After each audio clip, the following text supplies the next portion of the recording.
অতি চালাকের গলায় ধরি। এত ভালো সংবাদ হয়তো আমি আপনাদেরকে আর কখনো দিতে পারি নাই। আমি খুবই আনন্দিত হয়েছি, এমনকি শুকরিয়া আদায় করছি আল্লাহর কাছে। সাপোর্টাররা শেয়ার করো আর হেটার্সরা তোমরা দূরে থাকো, কারণ ইতিহাসের সবচেয়ে বড় ভয়াবহ অ্যাকশন হিসাবে দেখছে আমাদের জন্য পজিটিভ অর্জন। আজকে একটা ভালো সংবাদ দিয়ে শুরু করি। আপনারা আনন্দ উদযাপন করতে পারবেন। আর একটা আনন্দ আপনাদের জন্য ধেয়ে আসছে আপনাদের দিকে। আপনারা প্রস্তুত হন এই আনন্দ উৎসবকে উপভোগ করার জন্য।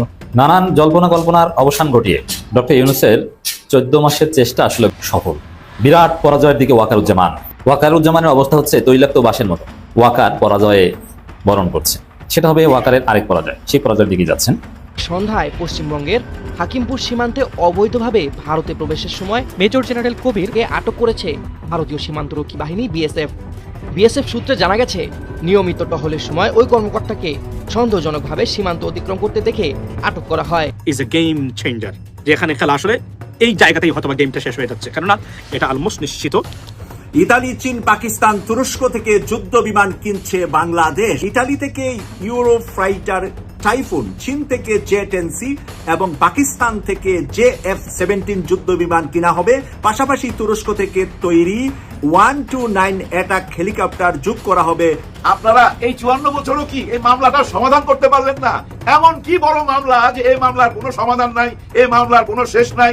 ভাই শেষ হইব কেমনে? এবার ওইটার একেবারে পাইন মাইরা দিছে ভাই, একদম পাইন মাইরা দিছে। আসলে মাইরের উপরে কোনো ওষুধ নাই, তো এই ওষুধগুলা দিতে হয় মাঝে।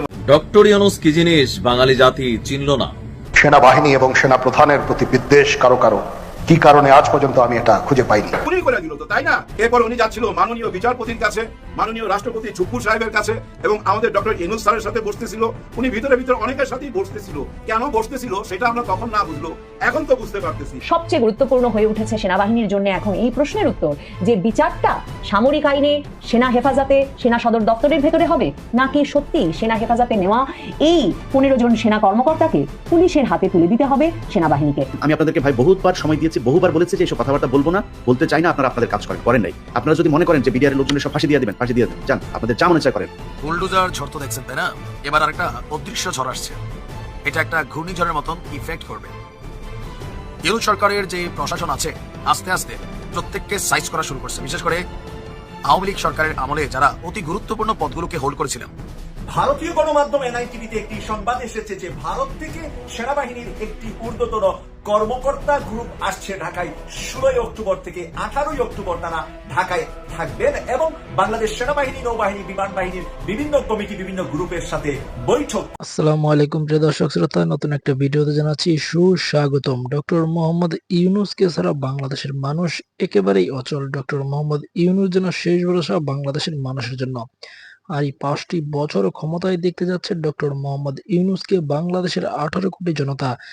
1 বছরে ডক্টর মোহাম্মদ ইউনূস যে সংস্কারগুলো করেছে, বাংলাদেশের মানুষ তার প্রতি পুরোপুরিভাবে কৃতজ্ঞ। ডক্টর মোহাম্মদ ইউনূসের পরিকল্পনা খুবই ভয়ঙ্কর এবং খুবই উচ্চমানের পরিকল্পনা তিনি করে থাকেন। জাতিসংঘ থেকে যে অনুদান থেকে শুরু করে সকল কিছু নিয়ে এসেছে বাংলাদেশের জন্য, বাংলাদেশের মানুষ কোনোদিনই ভুলবে না, এমনটা জানিয়েছে গণমাধ্যমে। ডক্টর মোহাম্মদ ইউনূস যদি আর 5টি বছর ক্ষমতায় থাকে, তাহলে বাংলাদেশের মানুষ তাকে কিভাবে গ্রহণ করবে, কতটা স্বস্তির বোধ করবে বাংলাদেশের সাধারণ জনগণ? অবশ্যই এই বিষয়টি কমেন্ট করবেন। আজকের মতন এই পর্যন্তই, দেখা হচ্ছে পরবর্তী কোনো ভিডিও নিয়ে। সেই পর্যন্ত সুস্থ থাকুন, ভালো থাকুন, দেখতে থাকুন এই চ্যানেলের ভিডিওগুলো। আল্লাহ হাফেজ।